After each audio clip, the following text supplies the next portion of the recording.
Hi, I'm Bianca Giannone, the founder of Gia Sports Services, a boutique sports management and consultancy agency. And welcome to the Fitness and Lifestyle Podcast.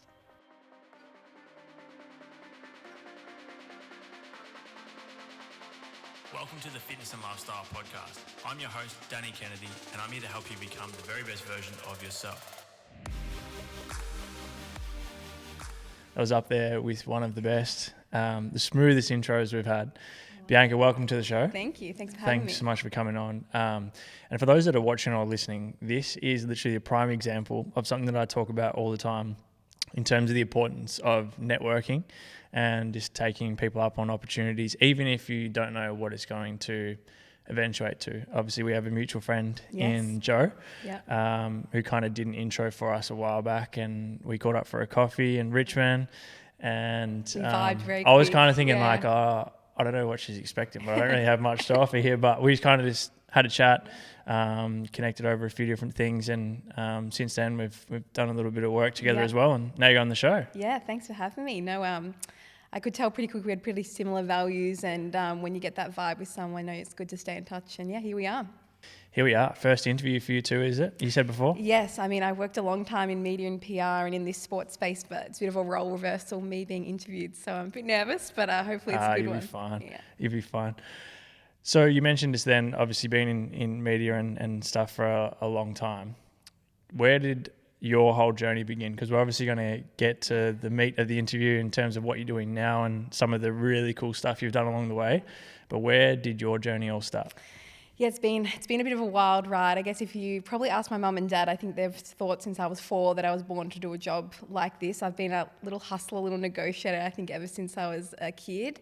I think I learnt pretty quickly the power of sport. I love sport. I love the way it brings people together.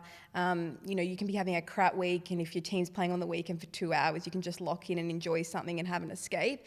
So I think I learnt the currency of sport pretty quick as I was growing up.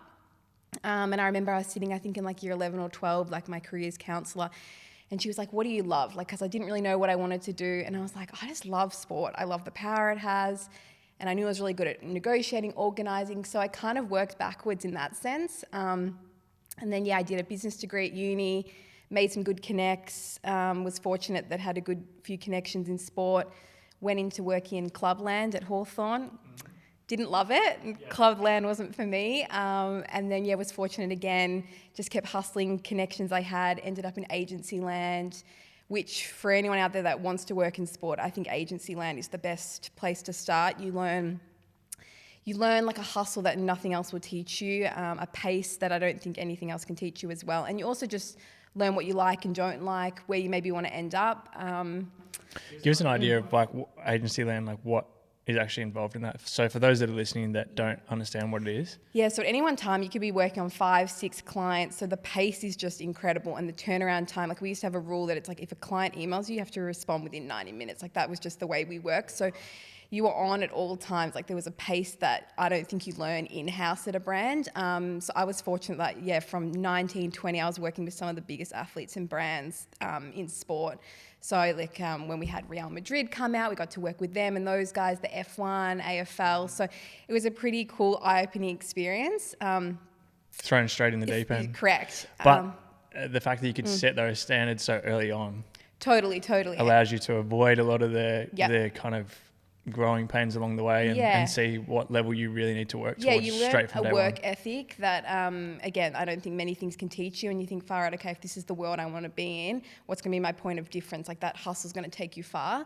So then kind of got to 24, and to be honest, I was pretty burnt out and cooked. I was like, man, this picture of success, I don't know if it's cracked up to what it is. I was 24, on paper it looked like I had everything, but I was pretty exhausted, and I took a month off. I thought I'm going to go to the States, visit some friends. Took that month off, and I was like, man, I don't think I can keep this pace up. I just didn't know if it was for me. And then maybe some guardian angels were looking out for me, but a pretty crazy opportunity came my way from that trip in the States. I got an opportunity got asked to go nanny for a big family in basketball over there. So I came home and I thought, man, it sounds pretty good. When you say was that opportunity, you feel like just the connections that you'd made previously from everything you'd done in terms of networking with people within the sport? That was through friends I'd had my whole life since I was a kid, so family friends of ours. So I just went across for a holiday to stay with them. Met up with a few people in the industry. But the US is a different beast. Like you can be a big fish in Australia, but you go to the US and you're like a tadpole. No one knows. And particularly once you say, I've worked on AFL and cricket, they're like, what's that? They got no idea. Yeah. So when this opportunity came up, I was like, okay, well, I don't want to be like a nanny forever, but it was in the right world I wanted to be in. I knew I could network like no tomorrow. I thought if I can just get in those rooms, like who knows where it could lead. Came home literally 6 weeks later, was on another plane back to the States and moved across. And that opened up a lot of cool doors, met some incredible people that I would have never met at 24 if that door hadn't have opened. Are you able to mention who the player was?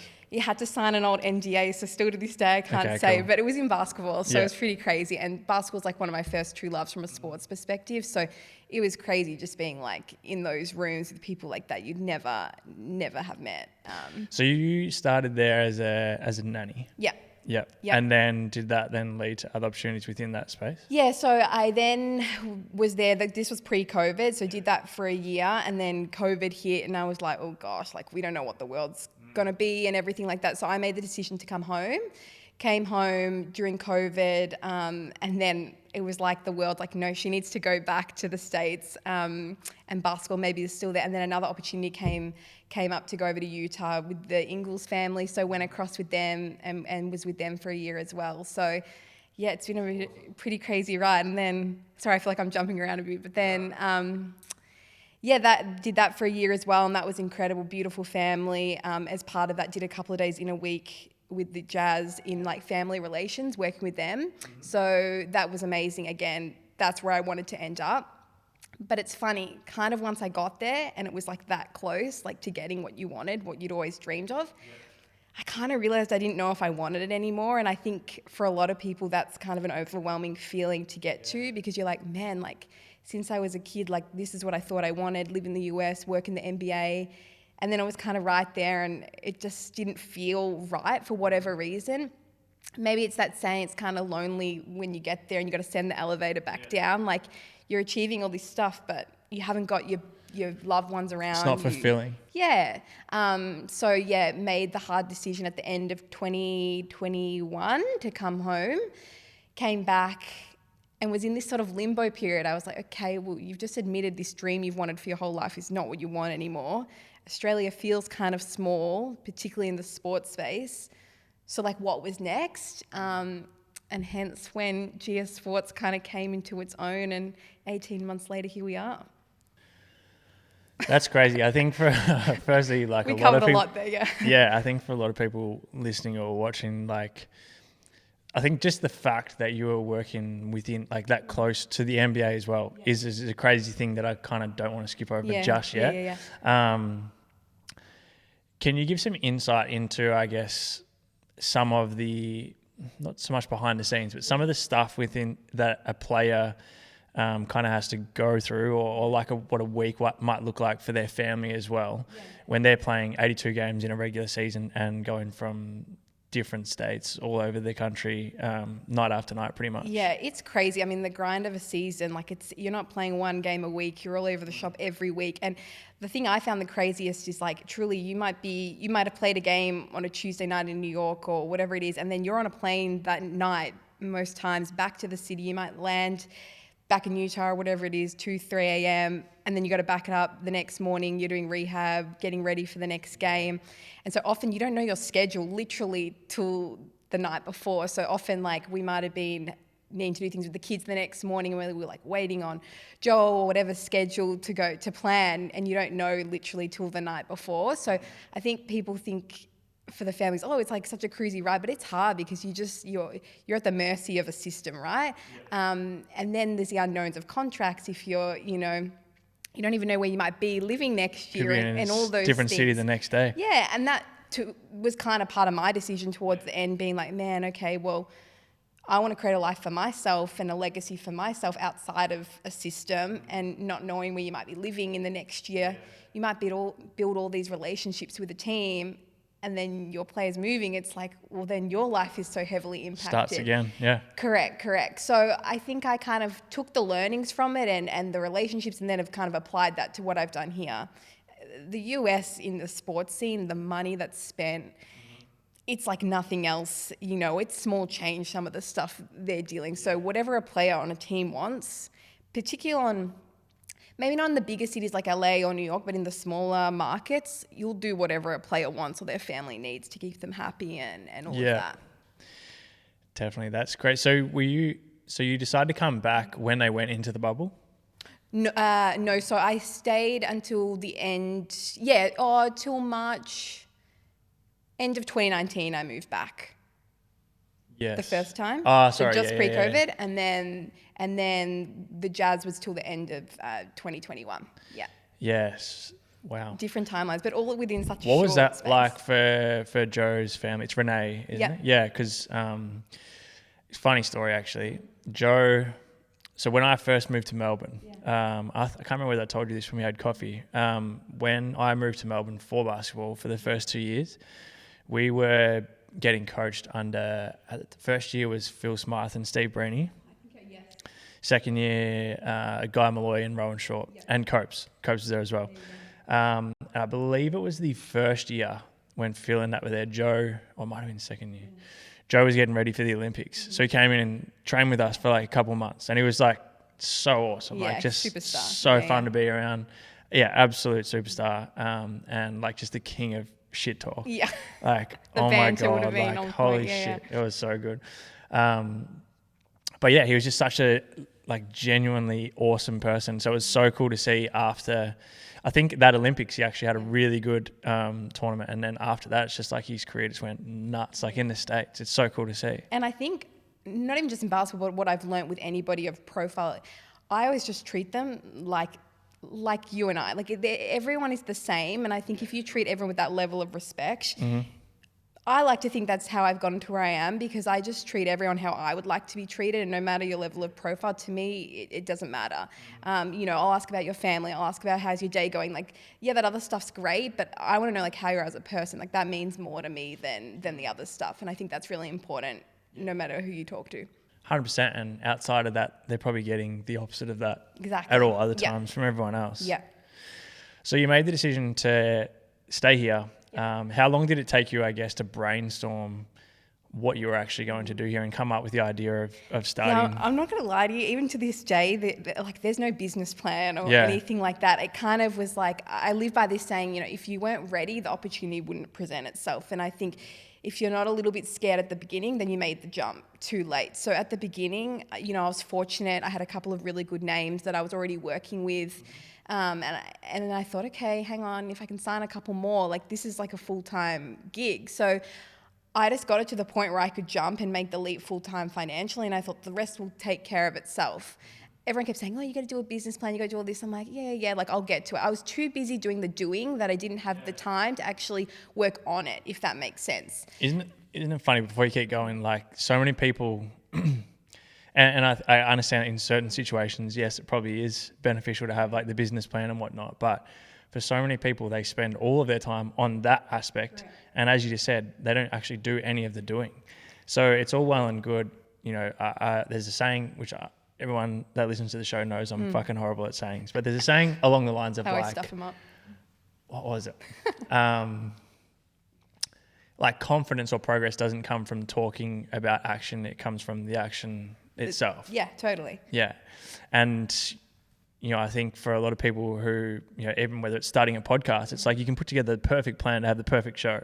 But if you then go and sit down behind a mic and have never spoken into a microphone before, that whole plan is kind of just goes out the door. Exactly. So the fact that you were just doing the stuff and making moves is probably what allowed it to be where it is now. I think you have to also allow the market to guide you to find your point of difference. You know, like I can say, yeah, I want to be X, Y, Z. But if I put that in market and the market's like, nah, that doesn't really fit, you have to allow the market to guide you where the gaps are. And that's what I've learned in this 18 months. What I've just allowed it to take me, and I've seen where the pillars of the business have kind of landed. But if I'd set up this whole business plan and was so attached to being like, this is how G has got to be, well, then you're so fixated on the plan that you're not just, you're missing the moments. And someone said to me the other week, they're like, when something's working, double down on it. So, you know, when you find that sweet spot, that's what you lock in on. But if you're so fixated on this plan you have, well, you're not really allowing like the journey to take you where it will be. And plus, it's been way more fun to do it that way because it's just been authentic to who I am.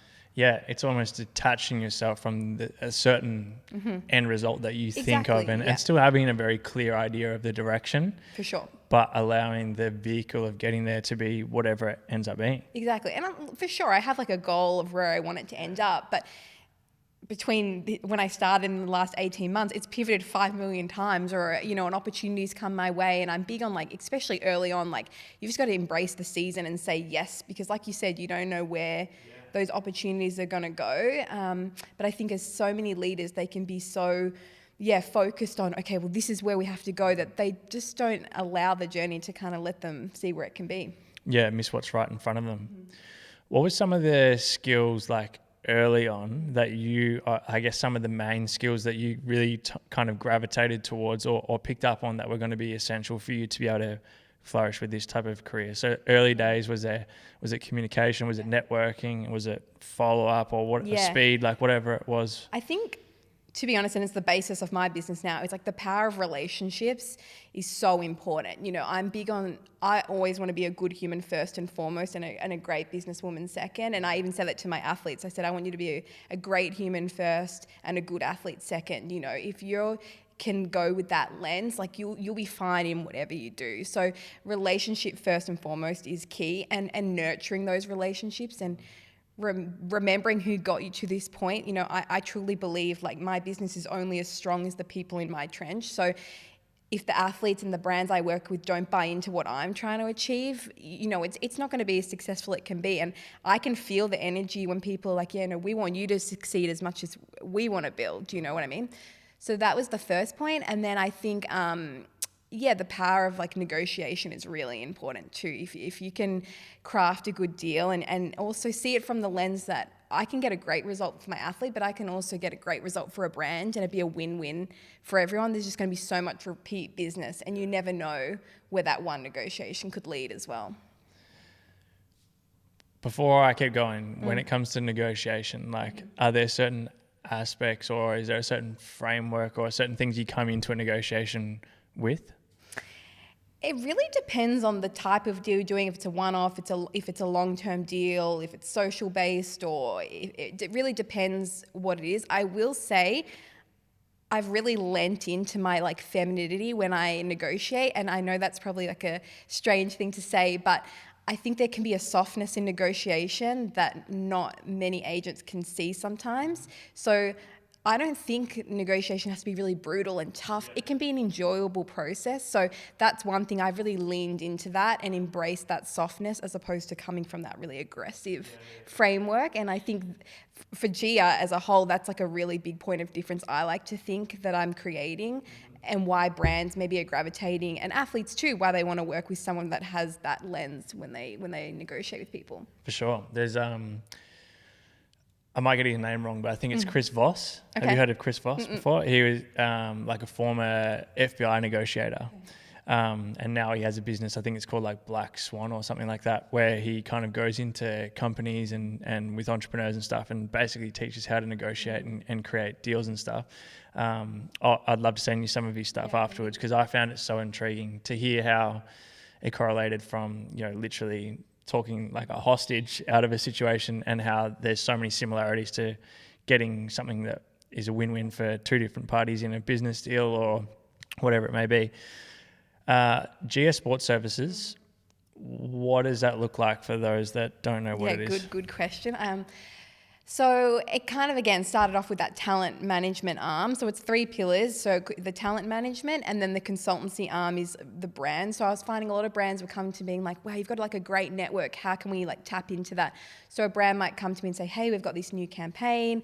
We want 5 athletes in it. Can you go away and negotiate their deals, oversee the project and execute? So that's the consultancy arm. And then the third arm is the EA and like operations support. So I was finding a lot of talent, I have this saying, it's like focus on what you do best, outsource the rest. They don't want to deal with like the nitty gritty of like visas, flights, all that day-to-day crap. So I was finding there was a bit of a gap in the market there where there wasn't really anybody that could do the talent management that could also play in that day-to-day space. So that's the 3 pillars of the business that's kind of formed to this point. But who knows, something else could be added in the future too. I find that so cool. And like, it's crazy to think though that something that seems so essential and ends up being such a big part of an athlete's life hasn't been taken care of before. I mean, there's people doing it, but there might be, with respect, I use this word like a junior burger, someone that's like 20, 21, awesome. That doesn't have that lens of like, okay, she can think strategically, but she can also get that day-to-day stuff done. And someone that can do both is hard, you know what I mean? So it was kind of like that double. I was like, how can I make myself, what's that word? Like irreplaceable in that respect, but then also add value, and that's what I'm always thinking with everything I do. It's like, okay, well, how can I add value for these people? What can my role be in their lives that someone else isn't doing? What value add can I give them? Yeah, and that's a good way to think for absolutely anyone in any business, isn't that? So how does that look like with inside the business? Like, are you wearing like all the different hats? And I mean, as I said, for a startup, it's the season, you're doing everything. And, with time, particularly in these next 6 to 12 months when I look to scale and bring people into the business, it's my first baby. So as well, that's hard to delegate and give responsibility to other people. I will say as well, like when I launched Gia, I didn't have a big brand to fall back on. When these athletes were choosing to work with me or these brands were choosing to work with me, it was because of me. So I think there's a responsibility in that, but B, also that's a learning for me when I scale. It's like, okay, well, how can I scale and still be at the forefront, but allow people to come into the fold and assist me so the business can keep scaling as well. And you obviously mentioned the growth in the past 18 months. Yeah, it's crazy. Can you go a little into detail about, I guess, if you're happy to talk about like certain athletes and whatnot that you've been able to sign, and then I think also just an idea of, obviously, you and I have talked a little bit recently, particularly about how busy you've been and in and out of the country and whatever it may be, but if you could talk about what it looks like for you. Yeah, totally. Again, when I started 18 months ago, so my first client, I started working with Thanasi from a tennis perspective. And that just happened really organically through a friend. And again, there was kind of a gap for him. He needed a few things done. So we just kind of created this organic relationship. And he's a superstar and has become like family to me. And that was where the name Gia came from, because that's what he calls me. So it was like a sentimental thing. And Gia probably wouldn't be here without somebody like that believes in me and has allowed me to kind of do what I do. So I started with him, and then again, through the work I was doing with him, I was like, okay, well, if somebody like him needs this sort of support, maybe there's other people that need that too. And truly, I'm now up to 12 athletes, and every athlete I've signed, I haven't proactively gone after anyone. Usually you sign one, somebody recommends or they see something. So that's been the fold it's kind of taken. So then I went on and I look after Nathan Buckley from an EA perspective. I do his stuff. Andrew Bogut then came next. And then I signed a few Olympians, Chris Goulding just recently. So the 4 lanes I kind of like to play in from a sports perspective is AFL, basketball, tennis, and then that Olympic space. I think that's the other thing. A lot of founders try and do too many things, and I'm clear on these are my 4 pillars from a sports perspective right now that I'm focusing on. That's not to say, golf and surfing are another 2 I'd love to target down the track, but I think you've got to walk before you run. Yeah, so definitely. It's doing what you do well, really well, and then when the time's right, scaling up. I think that's like a common speed bump for a lot of people in business, is like it's almost like the shiny object. It's like you're doing really well, but you also haven't really mastered 100% what you're doing yet. And then the next thing comes along and you kind of go to that, and then you're kind of spreading yourself too thin to the point where the initial thing, which could have been the main thing, now is something that you're not even really all over. And as I said from the beginning, being relationship first, like I'm so grateful to anybody that lets me into their world to help them. That service for me is number one. So if it's a matter of, okay, yeah, I could make a few more dollars here, but it's going to jeopardize like it's a no for me straight away. Like that's first and foremost. Because if you don't look after the people that were with you from the beginning, like to me, you don't have a business. That's got to be first and foremost above financial gain. 100%. What does it look like for you, like a day-to-day, or not so much day-to-day, week-to-week, month-to-month? I'm imagining it's going to be kind of all over the place. Yeah, it's pretty hectic, especially once you add in the travel element too. You know, I think you need to be present, especially in the early days. You're trying to build a brand for yourself, so being at tournaments, being at events is like really important, particularly like with Thanasi at the slams. Like for me, that helps build the profile of my brand too. And plus, just from a networking perspective, it's a global sport, so if you're not at these tournaments, not at these events, people don't know who you are, and that leads to other signings, and you know, the networking capabilities there are just second to none. So the travel element is definitely a big part of it. It also makes it fun too. Day to day, looking after 12 is, you're spread pretty thin, so you're constantly, I think, on your phone. And I think that's been a learning for me personally too, is like I have non-negotiables personally that I make sure I do every day, because if I'm not the best version of myself, my cup's empty. Like I can't give to these people. You're constantly giving. So there's things like, you know, when I'm going to the gym or when I'm doing Pilates, whatever, I put my phone on do not disturb. Like that's my hour where it's like, I don't, you know, whatever, like people will survive for an hour. Or in the morning, I try and like go for a walk and get a coffee first thing before I even like open an email. You know, for sure, we're all works in progress. That doesn't happen every day, but there's like little things I try and do to give back to myself. So amongst the chaos, like I'm still a priority as well. For sure. I love that. I'm a big fan of daily non-negotiables. And as you said, some of them are actually quite hard to do. It's not because you don't enjoy doing them. It's like, it's hard. Like something like emails one is a good example. It's like when you know there's shit to write back to and you're like, particularly with time zones, like with time zones, it's hard. And I know the other day, like my sister won't mind me saying this story, but we were like down at her house down the coast and we were going to a Pilates class and I'd gotten a phone call from overseas and I was like, fuck, I just need to quickly answer it, because if I don't answer it now, like future Bianca's going to have to deal with it. Yeah. And then we were going to the class and she said to me after, she's like, you weren't even present for that 1 hour. Like your mind was elsewhere. So I think that's the hard thing when you're like a one-woman show, and for sure it's not going to be like this forever, but you're trying to give to so many people, like something's got to give at some point. So it's like showing yourself that kindness too, that you're not going to get it right every time, you know, something's going to slip sometimes, and that's okay to acknowledge that, but then also in the future, you like check yourself when it happens again. How do you feel, I guess, your growth in the last 18 months and the work that you're doing, and even, you know, being able to do podcasts like this and whatnot, is going to affect how many females are in the space? Like, because I'm super keen to actually understand like question, whether or not that's a... And this has been a big thing for me. I think I was probably a little bit naive going into it, thinking like, oh, we've come so far, like being a female in this space, you know, I'll get the respect I deserve. I can't tell you the amount of experiences I've had where my mouth has been on the ground. I've been like, did I really just get spoken to like that? And I don't think it's even intentional. I really just think it's you know, I've been surprised. Sometimes I get treated above and beyond. I'm like, oh, wow. Yeah. But it's surprising that that's jarring to me when I get treated with the respect I deserve. Yeah, do you know what I mean? Should be treated, yeah. You know, and I often think even when I started this, people would say to me like, oh, so are you mostly going to rep female athletes? And I was like, no, you know, I believe I'm really good at what I do. I have so much value to add. It shouldn't matter whether I'm repping a male or a female. I'll get the best outcome for you no matter what. So I found comments like that really surprising. Or even I'd be at a tournament or something and people would be like, oh, so who are you? Are you a sister? Are you a girlfriend?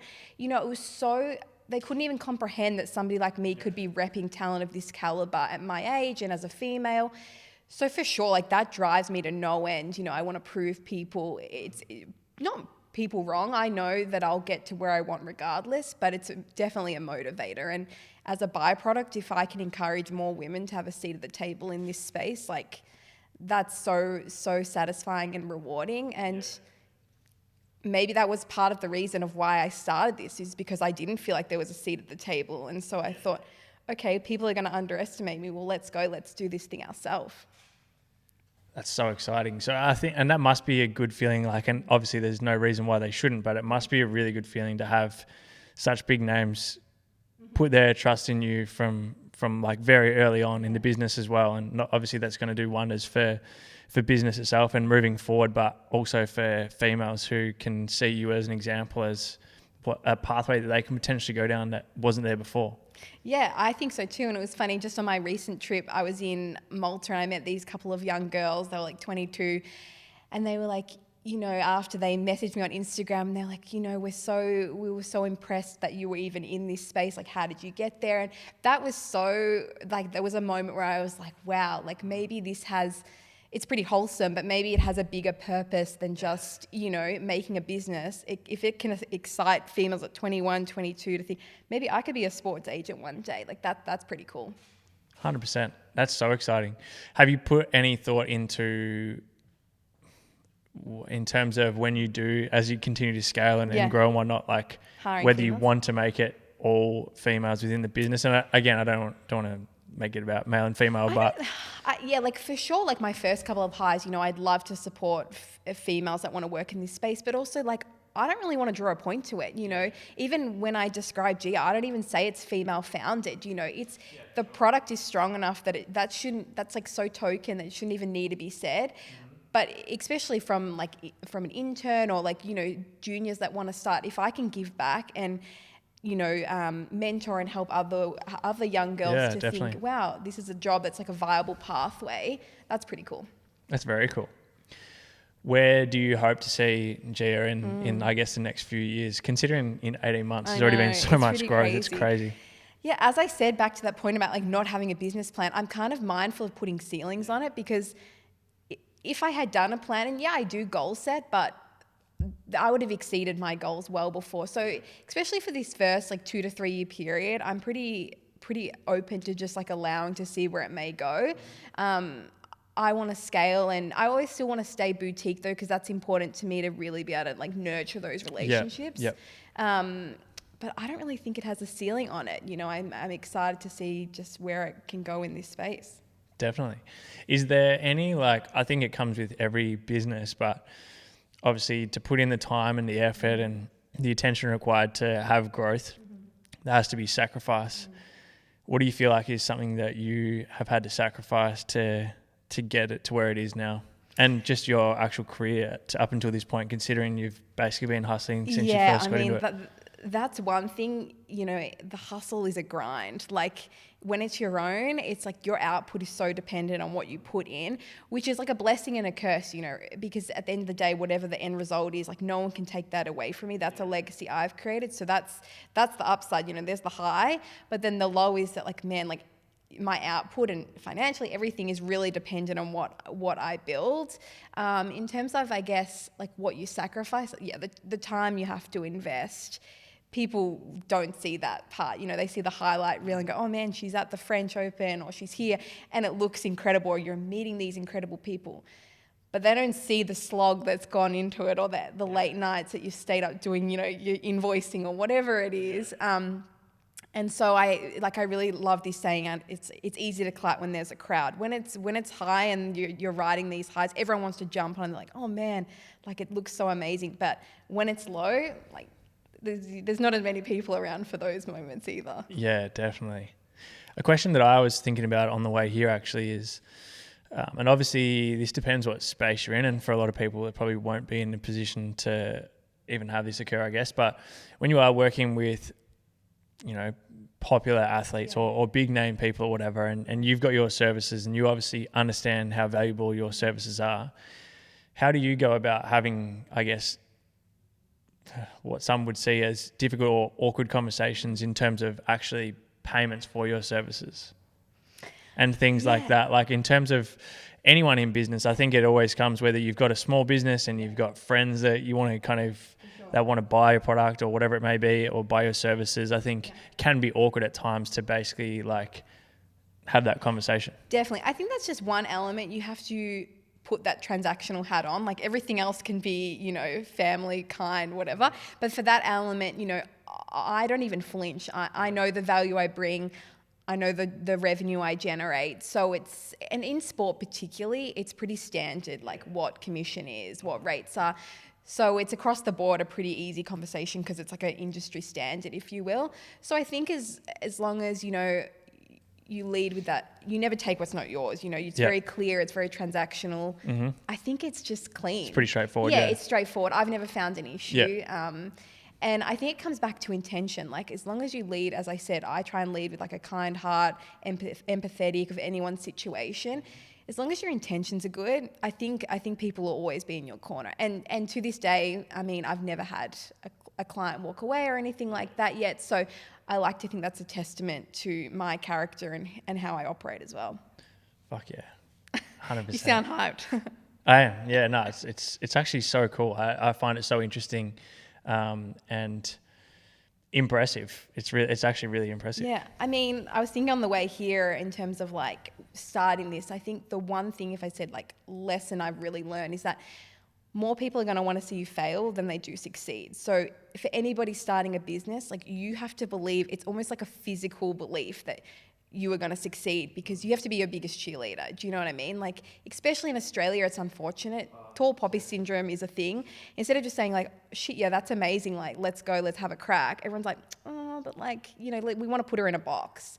So I think that's probably the biggest, in terms of like a jarring notion I've found, that it's like, wow, like, people you thought maybe are in your corner aren't as in your corner as you thought. So whether it's in sport or whatever industry you want to build a business in, you have to have that internal belief, like, no tomorrow, because that external validation just is not going to be there in the same way if you're working for an employer, for example. Yeah, it's crazy, isn't it? I saw, might have been a meme actually.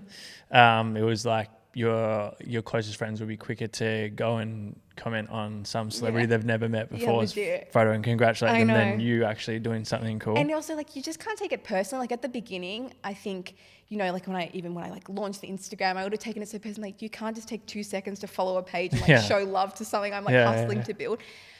But then I look at it and I go, well, that's a reflection of where I'm at. You know what I mean? Like, I can't control other people. All I can do is stay in my lane, control what I put out into the world, and show love to other people. You know, like, it'll come back. Anyone in my circle, your win's my win. Like, I'm like the biggest hype for anybody that's chasing their dreams, because I know what it takes to like get there.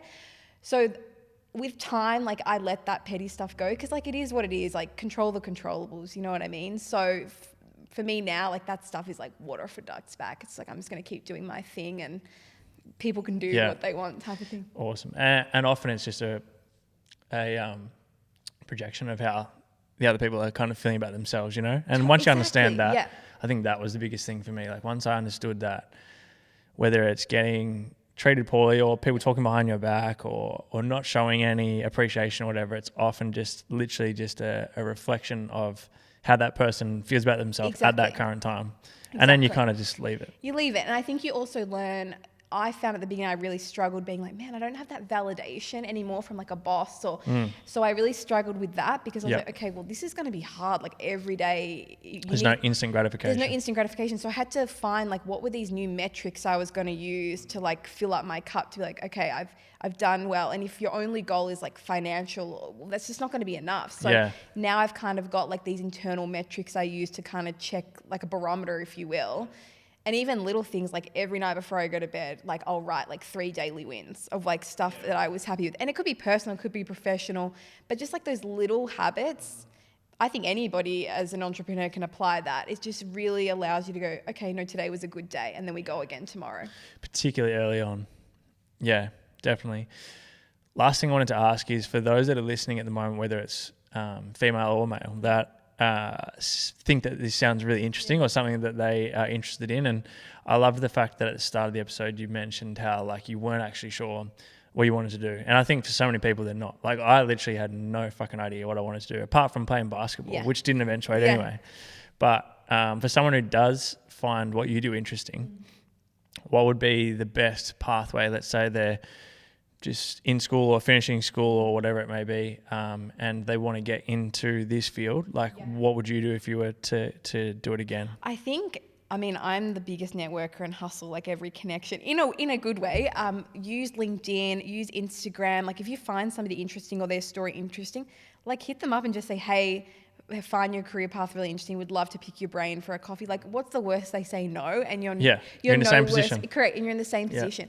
And say yes. I think that's the biggest thing. And a lot of these kids coming out of uni, they're expecting like 80K salaries or whatever it is. Yeah. And it's like, you have to hustle so hard at the beginning. And it's not in a way of like grind. But the reality is there's like 1 million kids that want to work in sport or whatever industry it is. So say yes to every little opportunity that comes your way. And I mean, if I look back on my career, if I had said no to half the things that had come out, I wouldn't be here right now. So you really just don't know where any interaction can go. And everybody has a cool story that you can learn something from for sure. 100%. And I know I said it at the start, but there's literally just like exactly like how we're even sitting here now. And I literally go out of my way to tell people about that because for me personally anyways, like literally so many of the cool things that I've have done has been because of something that was either me reaching out to someone with no real intention or anything, just trying to add value, or just taking a meeting or going for a coffee or having a conversation or reaching out to someone with no intent behind it. But it just, you never know where it's going to lead. And I mean, when it's all said and done, like we all want to look back and go, man, we did some cool shit in this life. So I feel like every interaction you can have, I think people tend to lean in. I'm like, I always want to lean back, and I'm like, let's see where that transaction can take us, and you'll learn a cool story or two along the way anyway. So yeah, it's just let's all do some cool stuff, I think. I agree. Bianca, thanks so much for joining the show today. Thank you, appreciate it. Super inspiring story, and can't wait to see where Gia is in another few years. Crazy in 18 months. But thanks so much for coming on the show, and for everyone who has listened or watched this episode, if you've enjoyed it, which I have no doubt that you have, we'd love for you to take a screenshot of this one, share it on your Instagram story, tag myself, tag Bianca and Gio. I'll have their socials and everything in the show notes for you guys to check out. But all the best for the rest of this year. Thank you. Looking forward to seeing how much you continue to grow. Awesome. Thanks for having me on. Pleasure.